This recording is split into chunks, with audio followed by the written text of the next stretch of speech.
Thanks so much for having me. I'm really happy to be here to talk about my favorite thing in the world, which is music merchandise.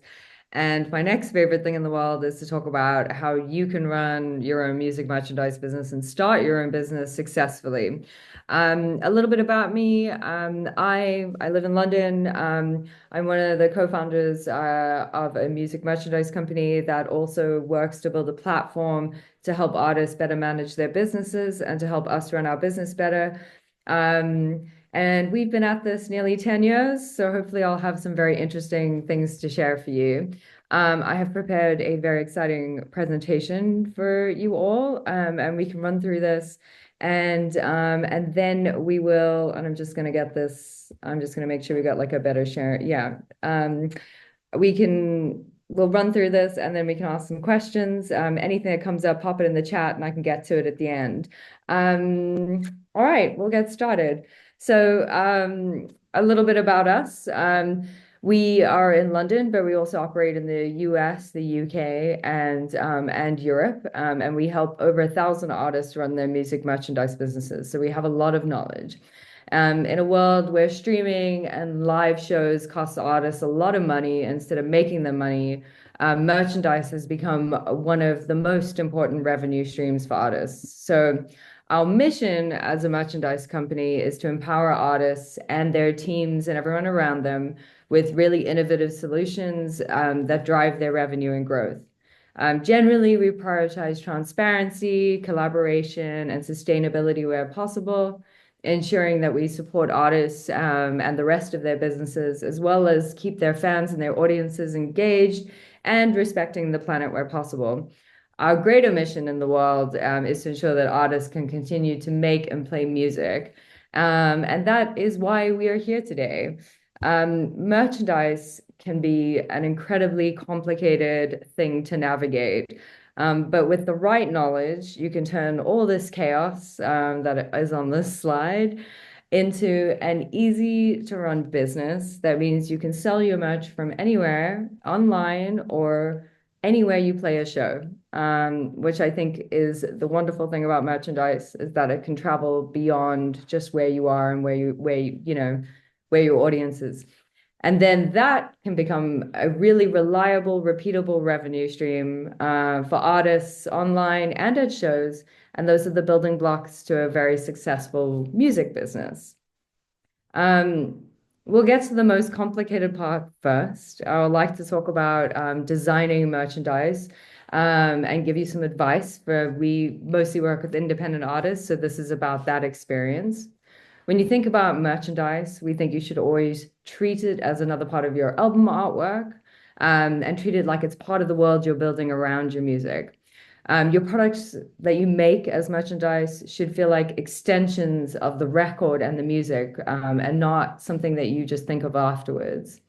So that means looking beyond the standard things like a t-shirt. Lyrics on stickers, patches, or pins can be more interesting, and they often sell much better than like a few words or a logo on a printed on a t-shirt. There's lots of other creative things you can do. You could knit elements of your album artwork into a simple scarf design, or you can rework your logo using stamped or distressed effects and create new assets for things like posters, postcards, prints. And sometimes it's the small, thoughtful ideas that translate into the best merchandise. Um, and that doesn't mean like that you like really we want to start with the reality and not just the idea. So before you design anything, there are some practical questions you have to ask alongside the creative process. We like to tell artists to dream big, but I think when you're starting out, thinking about your budget upfront and to begin with is very, very important. So I think the first questions you need to ask yourself before you start designing your merchandise is what you can afford to make, how many units you realistically need and can sell, and maybe think ahead to how many you can sell in the next 3 months, how you will transport merchandise to shows if you're playing shows, or how you will store and ship your online orders and how that will work. And then I think once you kind of answer those questions, it'll narrow down what the possibilities are for you, like at any given time. Because great merch isn't just well designed, it's designed to be made, carried, stored, and delivered to shows or to fans. And so the best design for merchandise kind of comes as part of using the constraints that you have, and making that a part of the creative process rather than fighting those things. A great example is if you're printing in four locations on a t-shirt, so you got a t-shirt with a front print, a back print, prints on the sleeves. You need to make about 400 of those to make the price work. And that might be quite tricky to do if you're like, selling merchandise, if you're storing it in your living room and selling it from home. And also thinking about things like if you're doing a lot of traveling, like on a train or on a bus, for instance, carrying 200 hoodies maybe isn't that realistic. So those kind of give you some good constraints at which to start your business. So we always say start with the reality, not just the idea. Um, and a final thought on design. Don't let all of these little things overwhelm you. We've seen products designed entirely on phones that sell out. And your job as an artist or as part of an artist team is to be creative within the constraints of your budget and your resources. Um, and if you approach designing merch with some intention and care, it becomes a really powerful way for you to connect with your fans and extend your world beyond the music while also growing some revenue, which I think is merchandise's greatest. That's the greatest thing merchandise can do for you. Um, so how do you turn designs into actual products? Once you've got the strong ideas, and they fit your budget, and you're ready to make products, but now you need to know where to start. The first step is usually finding and vetting the right suppliers.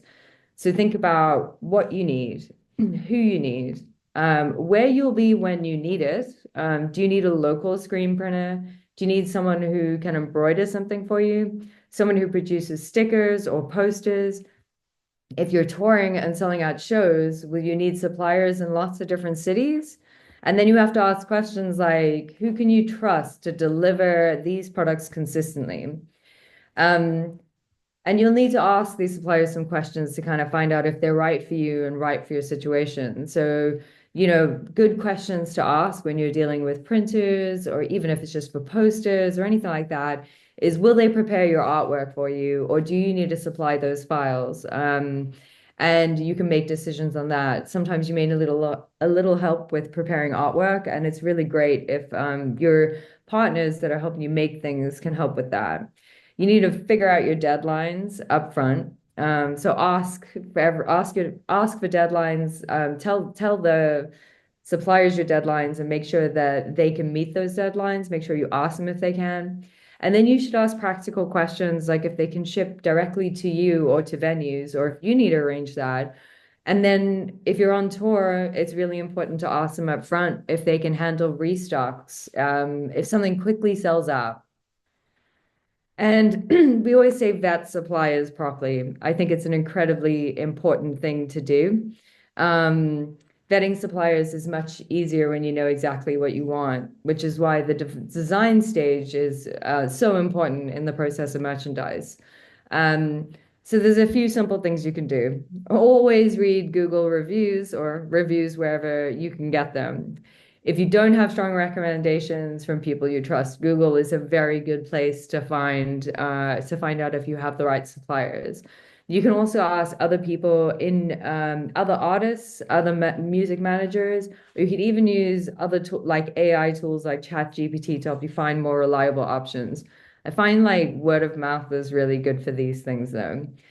Then when you contact suppliers, you need to send everything up front. So make sure you have your artwork files, clear instructions for design and placements. Where's the design going to go on a t-shirt? Pantones and color references. I think one of the things that shocks artists the most is when the color isn't what they imagined it would be, because it looks very different on screen to what it would look like in person. So having a good reference of the color in real life is really, really helpful. Or just use very basic colors to begin with, like black, white, and gray, and you know how they're going to turn out. it's really important to think about the measurements of your prints and the sizing on different t-shirts as well. For instance, if you're doing that, what kind of products you're going to print on. So like the blank apparel choices, and these differ country to country, territory to territory. So once you kind of establish those things, it'll make the process much faster for everyone, and allow your suppliers and your factories to be able to give you accurate quotes. And it'll also make reordering and restocking your merchandise when you're on the road or you need some more because you've sold out much easier in the future. And then we always say to be hands-on and do the research. So sometimes you just shouldn't be afraid to make a phone call and shop around. The one great thing about manufacturing is that it's still a very old school business and relationships really matter. So you can get yourself better pricing and better service by sometimes just picking up the phone to speak to a printer, whether they're printing posters or a t-shirt. Do your research on your blank garments, the things you're printing on. Do your research on inks, papers, print methods, finishes. And then go to your suppliers with a strong idea of what you want and have a couple of backup options because you've kind of educated yourself on what you're trying to achieve and how it can be done. And that'll allow you to make choices that can fit your budget if the thing you really want maybe doesn't fit your budget. The time you spend upfront will save you a lot of time and a lot of stress much later. So it's good to kind of do it. And then my favorite thing that we do in the music industry, use pre-orders. So if you're creating an online store, we say to use pre-orders. They are your friend in the music industry. You put products up, you set a delivery date for maybe a month or 6 weeks or 2 months in the future, and you tell your fans about it and let them come shop. This will help you gauge the actual demand that you have for your merchandise. It'll help you reduce any financial risk, and it'll ensure you're making more of what your fans actually want and making it in the right sizes. And it'll, of course, generate the revenue that it costs to actually make the merchandise, which I think is a really, really powerful thing. It means that your fans can make the upfront investment instead of you doing that. So, generally, as a rule, good merch supply isn't just about finding someone who can print something. It's about building a reliable system with clear communication and building trusted relationships that can grow with you as an artist. Um, so the next part of things when it comes to merchandise is getting products to fans. Deliveries and logistics are sadly a very huge part of merchandise, whether you're selling online or whether you're selling at shows. And if you get this wrong, your profits can disappear very quickly, because unexpected costs of moving goods around can really start piling up quite fast. So from the very beginning, manage both manufacturing timelines and shipping timelines. So how you can do this is ask suppliers about production lead times and delivery windows up front, how long something takes from when they finish it to when it lands with you, whether you're going on tour or whether it's at your house to ship online. And ask them to be upfront with you about that. And then even after they've told you those, add an extra 3 days to your plan because things will always go wrong when it comes to moving goods around.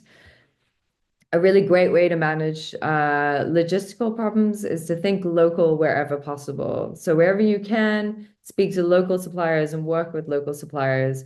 If you're in Europe or you're based in Europe, it's great to manufacture and ship within Europe. If you're, on the West Coast in America, the same thing applies. And I think that's relevant anywhere in the world.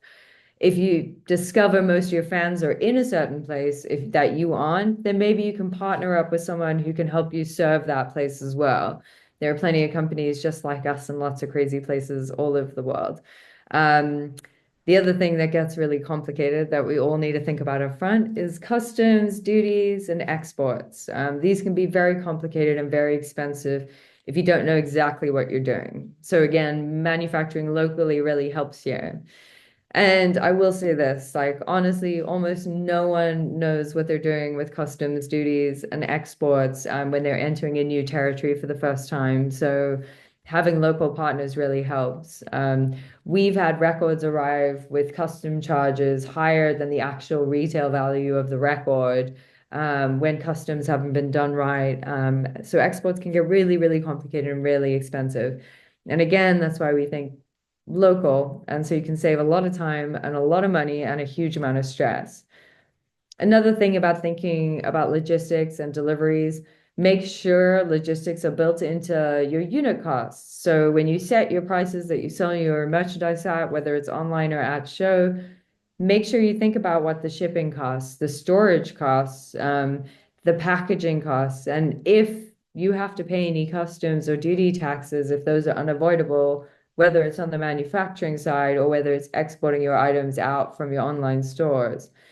And then we always say to add a little buffer for emergencies. So when it comes to logistics, emergencies are not rare, but they're actually expected. My final thought on the delivering a merch is that great merch isn't just about design and production. It's about getting products to where they need to be on time, and without wiping out your potential profit. So plan conservatively, think locally, and expect things to go wrong because when it comes to delivering products, things usually do go wrong. Um, Right. Let's talk a little about your online store and selling things to your fans. I think this is probably one of the best places to start your merchandise business.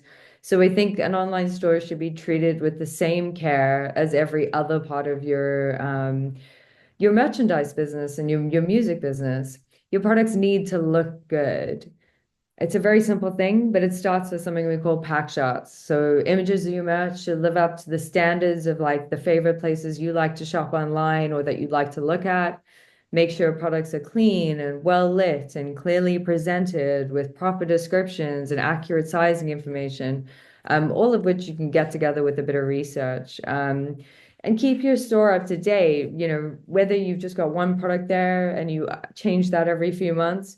I think that's a great way to do it. Just make sure you're giving your fans a new reason to visit your store.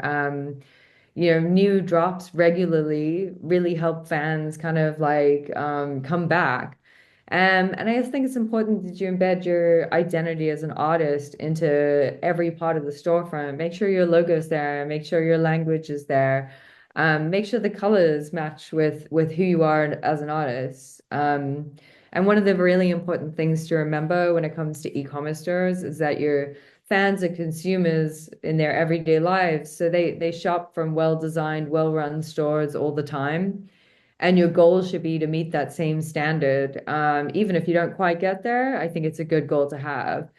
And aiming for that goal increases trust and boosts conversions. So it means you'll sell more and turns casual visitors to your store into your customers, which usually turns them into lifelong fans of your music. You should use your store also to support your releases. If you're releasing a record or some new music, you can think about how your store, like your online store, can support that strategically. Do you need to be chart registered? Are you selling through a chart registered partner? It's a little simpler than it sounds, but platforms like Bandcamp are chart registered. So as long as your music is properly registered, and you have all your kind of metadata and UPCs in place, physical products or even selling digital products can contribute to chart positions that you might not reach through streaming your music alone. And you'd be surprised what entering the charts can do for your business. Bundling music with merchandise can also be extremely powerful. So you can plan to release some music with a poster or, another item. Maybe it's pins, maybe it's a sticker pack. And you can plan that before your campaign goes live or before your song comes out. And another thing that's really important to remember when you're thinking about your online brand is that customer service is a part of your brand. So even if you're just selling things on Bandcamp, you will have fans emailing you, asking you questions. They'll also be asking questions before they buy, after they buy, after they've bought, after they've received their items. So you have to make sure you're handling customer service and how you're doing that, and have a plan for when things can go wrong and how you're gonna support your fans through those things. Know what your brand voice is and your tone sounds like in emails and replies. These are all really important things to think about because this is where your brand actually starts to communicate with your fans in like a real life scenario. This becomes even more important if you hand parts of your business over to a merch company or fulfillment company as it grows too big for you. So your fans should feel like they're looked after no matter who's sending the emails. And the only way to do that is to have a tone set from the very beginning.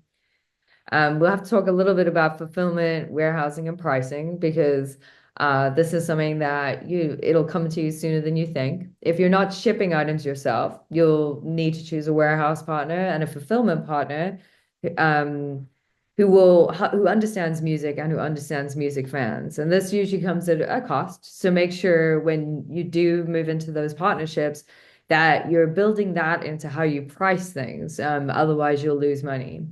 A good rule of thumb is to charge roughly 3 times what the actual postage cost is. And that'll usually help you cover things like packaging, handling, customer service, and administration details. You can also bundle this cost into some of your product pricing as well if you'd like to offer your fans cheaper shipping. But you don't forget to factor in things like storage costs or you could reduce those entirely by running pre-orders, which are my favorite things for online. Pre-orders really can save you significant money on warehousing stock and storage while also reducing your risk as an artist.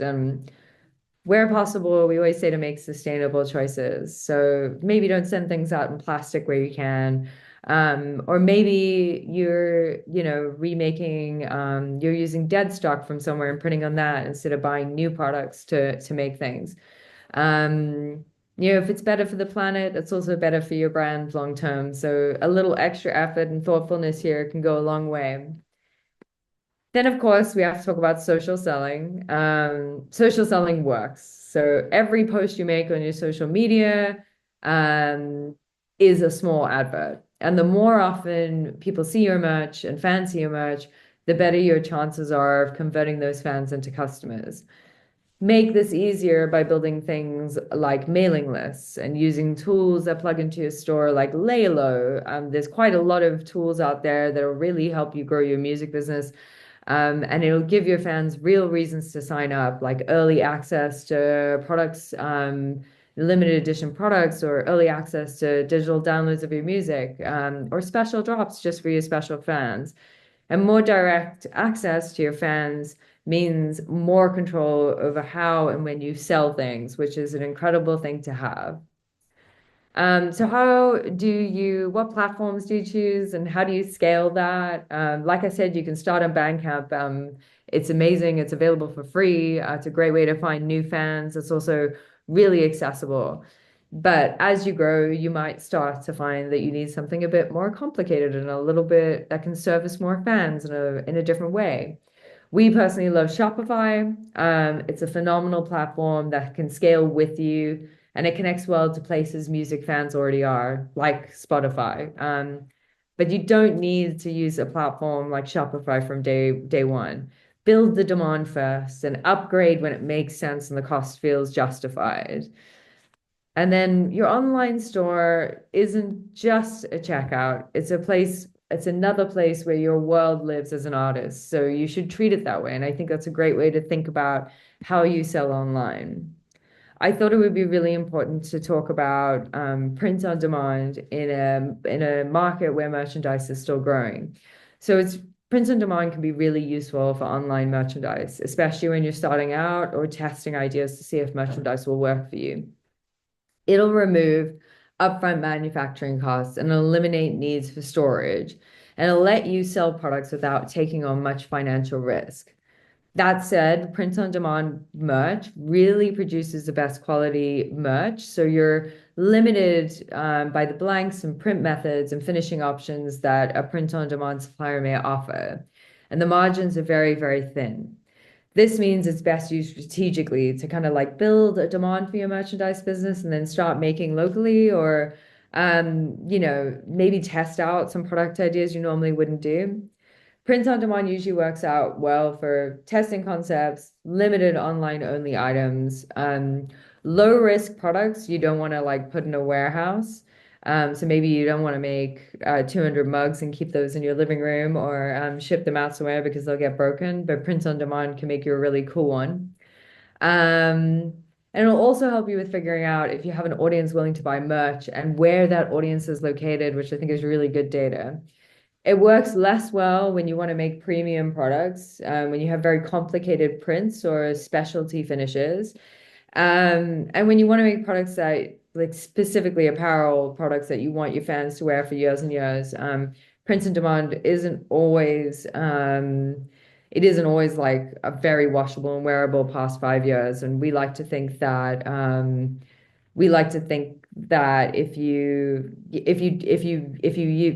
make a garment, it should last at least 10 years, and that's kind of the legacy you should aim for. So Prints on Demand doesn't always do that, but I think it's a really good place to start. If you do use it, some tips for using it are design for the limitations. Lighter garments often print much better than dark ones. So a white t-shirt will have better artwork on it than a black one. Simpler artwork, like very simplified, if we're doing line drawings, one color prints and placements, like the placements are really simple. That'll work really well. You can also, one cool thing you can do with print on demand is you can order samples and check that your product comes out cool before, and it wouldn't be too costly to do that. Most importantly, remember that merch is often a fan's first financial relationship with you as an artist. So if a product doesn't last or it doesn't feel good, that trust is hard to rebuild. So use print on demand when it makes sense, but try not to let convenience compromise the long-term quality of your brand. Planning, selling, and making merch work on the road, which I think is really, really important. Everything we've talked about for merchandise in general, aside from online sales, applies to tour merch too. The difference is that tour merch lives and dies by preparation, flexibility, and meticulous inventory management and solid logistical planning. That's easy to say and hard to execute. So where do you start? Start with your ticket sales. Ticket sales are your best indicator of what you'll need to sell on tour before you have any real sales data. There's a roughly 20% conversion rule, and that is kind of a bit more nuanced, but that comes with experience when you start playing. So most important thing to do is remember overstocking is very expensive. It's almost always better to sell out than to finish tour with a bunch of stock you can't move. So to get better indicators of your merchandise business on the road, you should track your attendance to your shows quite closely. You should watch your merchandise sales every night. You should learn what your spend per head is, which means overall what was the average amount everyone in the room spent on your merch, like outside of the ticket. This matters even more when you're a support act. If you're selling merch, you should know who is buying merch and how much they're spending with you. You should also plan for restocks and how much space you have to carry. Ordering restocks locally wherever possible is a really good hack. This means planning ahead with suppliers so they're ready to help you quickly if something takes off. You can send them artwork, art files, design, placement instructions, and your blank apparel choices because you already did that research like we discussed in our kind of design and supply side of things. And that preparation that you did earlier makes those fast restocks possible and means you can keep selling merch. You also need to check how much space you have to carry things, and whether you actually have space to carry things, whether it's a bus, a car, a train. This will also determine how much stock you can carry and how often you'll need to top up your merchandise supply. Merch you can't physically transport might as well not exist, as far as selling merch on tour goes. So if you can only carry around some pins and some postcards, if that's all the room you have, then that's what you should be selling. You also should know how each venue operates. Well before tour starts, make sure you understand how merch works at every venue, especially if you don't have a tour manager or if you are your own tour manager. You need to ask venues if you can take your own payments or will the venue sell on your behalf? Do you need a supplier seller, or will they supply someone to sell? What fees or percentages do they take of your merchandise sales? Because that's the real thing. try to negotiate where you can if they are taking fees. There's almost always room to do so. So sometimes you just need to ask. Once you have clarity on all these things, you can properly account for venue fees and local taxes when you set your prices for selling, which is why merchandise is often more expensive at shows than it would be anywhere else, because we've got to account for a few more things. Pricing and payments matter more than you think, though.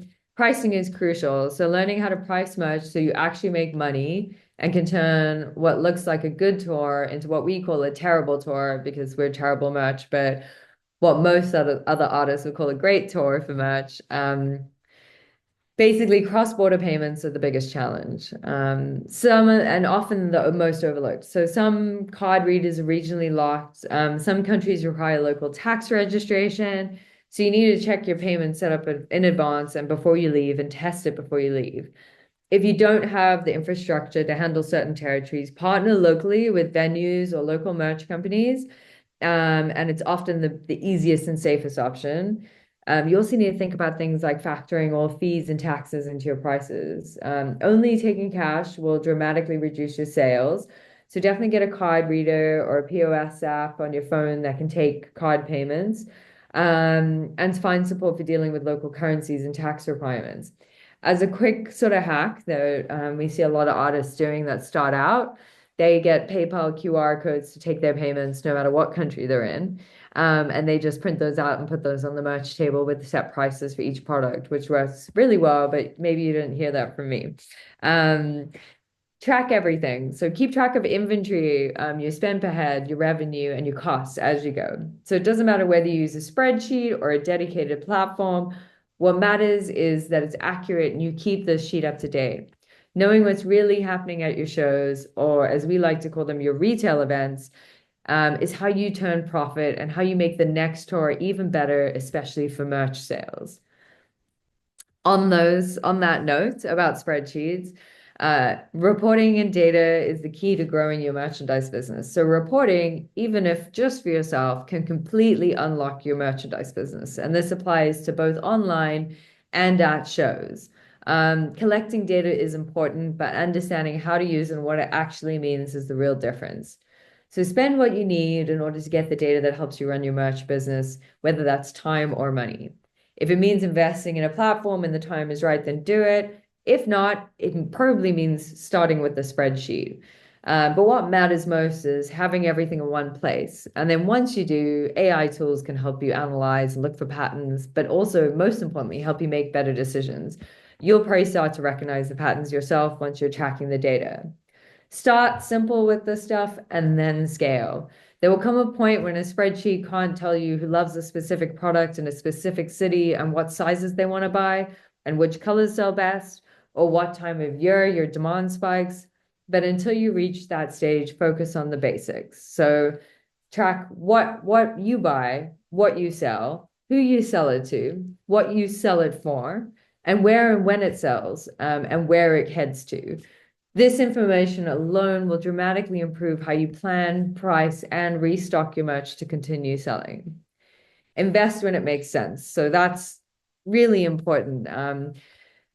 There are platforms available for all kinds of merchandise operations of every size. Some of them cost a lot of money, but over time, the benefits can almost outweigh the expense, especially when they help you avoid overproduction or missed opportunities. But the more data you collect, the more insight you gain. And the more insight you gain, the stronger and more sustainable and reliable and repeatable your merchandise business becomes. Data doesn't kill creativity, it often supports it. And now I would like to invite you guys to ask me any questions that you have. And I can answer those for you, or I can talk to you a little more about anything we do or anything we know.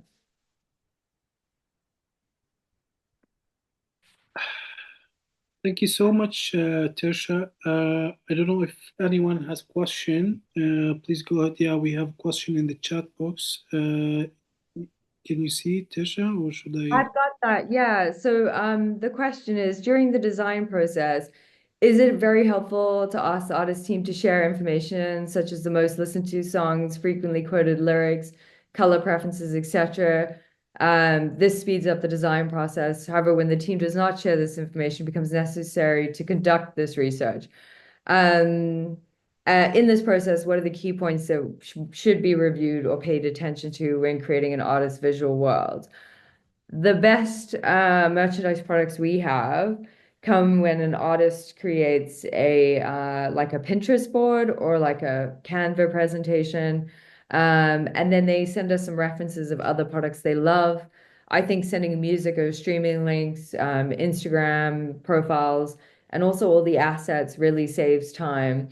Thinking about colors and things like that also saves time. I think it really, like, if the team doesn't share this information, it does add on time, but it depends on who you're working with to design that. Sometimes some designers will have an idea that kind of, is able to grow beyond what you're like, what you originally imagined as an artist, which is great. And those are really kind of normally your lifelong collaborators artistically, for artwork. But I think like a simple mood board will do enough as well. And also, it's very simple to think about, but like, what products do you want to make? And that can contribute to the artist visual world as well. Um, the questions that should be asked really should be about, uh, you know, colors, the world, the themes in it, and then, people's products and things that they love for design. And I got another one. I'm curious how artists can work with your team and what that entails, and how do you choose artists to work with, and what info you would like to have about the artist when they first reach out to you. Um, we like to work with artists from a certain stage. So we want artists to run their businesses until they're too big for them to run. We think it's really important that artists are invested in their merchandise businesses to work with us. What we look for are artists that actually need our help, and also that we believe in the project as well. So we like it if artists if they've got like a tour coming up and they know what they need, or something that we can help with specifically, or they've got a campaign coming up that we can help them run. Basically, because we are a merchandise services company, we have fees for things. So we kind of need artists to be at a certain stage so they can pay for those fees. But we're always available for advice, even if we don't work with you. So you're always welcome to reach out to us with small questions. We want artists to have really great merchandise businesses, whether they work with us or not.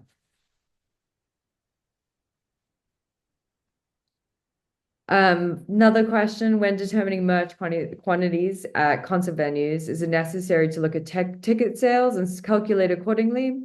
Yes. So we call this a spend per head. This is kind of what you're doing. Normally, the process is that depending on the region you're in, but like if you go to the States, about 20% of your audience will buy tickets. In Europe, it's probably like 15%. And then sometimes it's genre specific as to who's buying what kind of products. So sometimes we have artists that make the wrong products. So we had one artist that could sell like 200 mugs in like 5 minutes, but really couldn't sell 30 t-shirts the whole show. So it really also depends on the products that you're selling. I think the secret to selling good products, though, and making sure you kind of have the right amount, is to sell products you love, that you truly love and believe in. That means you don't really have to market them so hard. But yeah, look at ticket sales and then define a percentage. I'd say probably if you wanted like a middle estimate, say 10% of your fans will buy that have bought tickets will buy merchandise. As long as you offer something in a few price ranges. So maybe you're selling postcards for like, €5, t-shirts for €30, and like a tote bag for like €15. Then you can offer something to everyone at a different price point. And I think you will see that, around 10% of the attendees at your show will buy. But it does vary quite greatly with genre. And also, if you build a good merchandise business from the day you start touring, you will sell more than any of those percentages. Thank you so much, Tersha. Actually, I have two questions. Are there real success stories artists can look to understand how merchandise work in practice? And also, I like how can artists use data and audience demand to develop better merchandise products if they have, for example, a success story for an initial step they do, how they can develop this later? Okay, so the first part is some good case studies of artists that have built their merchandise businesses from very little. We worked with two. Worked with one artist called Matt Maltese. We worked with that artist from the very beginning. He sold 100 t-shirts over 3 months at the very beginning, and by the end, his merchandise sales were supporting his entire US tour and were the only profitable part of the entire touring business, which is very typical for an independent artist. I think these kind of businesses start small, and they build slowly. You know, he built that over maybe 6 years, to the place that it was. And that it takes time, but slowly and surely is the way to do it. And it started with one product, selling one product for 3 months till it was sold out, and then going again. And we've seen this happen maybe with I think almost the majority of developing artists that we've worked with over the years. They start small and they continue to build their business over time. Live shows are always a really good place to do that, but I don't think artists should let that deter them from doing it. I think if you have a lot of attention on you from one place or another, it's a good time to see if your audience will buy from you and set up online stores as well, even if it is just Bandcamp. And what was the second part of the question? I got sidetracked. Yeah, no worry. I was asking how can artists use data and audience demand to develop better merchandise products? For example, if they have like, if they got a success uh, from the initial starting point, how they can develop this later. So I think really importantly, if they've got that success at the beginning, I think it's important to make contact with your fans. So make sure they sign up to a mailing list, so you can tell them about new products when they come out again. A lot of other things is if you've made products and you've had a bit of success with it, is you can ask your audience what your next product should be. So you can be like, I was thinking about making this one or this one, and kind of give them a choice and give them some engagement in it. I think the other way is to tie music merchandise to releases. So if you're releasing a new single, and maybe you have a piece of merchandise instead of any physical music that you release with it, and that sort of becomes the way people interact with you and invest in you. Of course, there are lots of other ways to get people more engaged. If you are a musician and you got lots of musician friends and artist friends that are also kind of famous, make sure you give them some of your products to wear, and make sure you do the same for them. And that can also help you grow your audience. So there's lots of other creative ways to do it. But I think, the way you want to own your business is make sure that you're building a mailing list and that you're engaging fans in decisions as well, especially if it's been successful. Fans like to feel like they played a part in your career, and a great way to do that is to ask them which product you should make next. Thank you so much, Tersha. Tersha, how does fashion intersect with music merchandise today?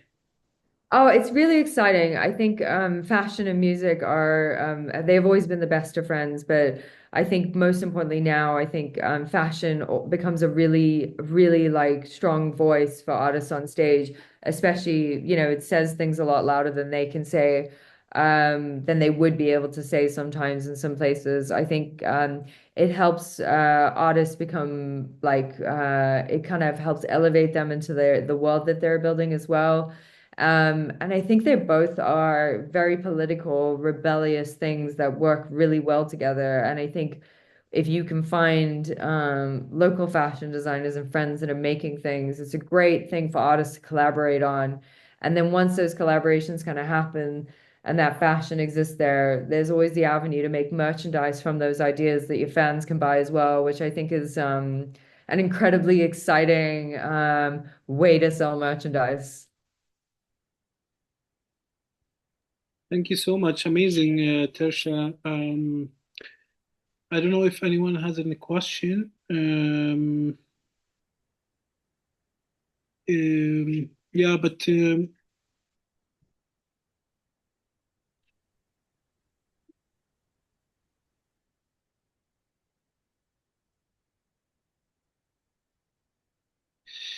yeah, Tersha, I think yeah.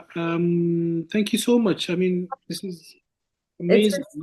It's been such a pleasure to speak to you guys about this. And I hope that you guys, there's a little handout that I've made.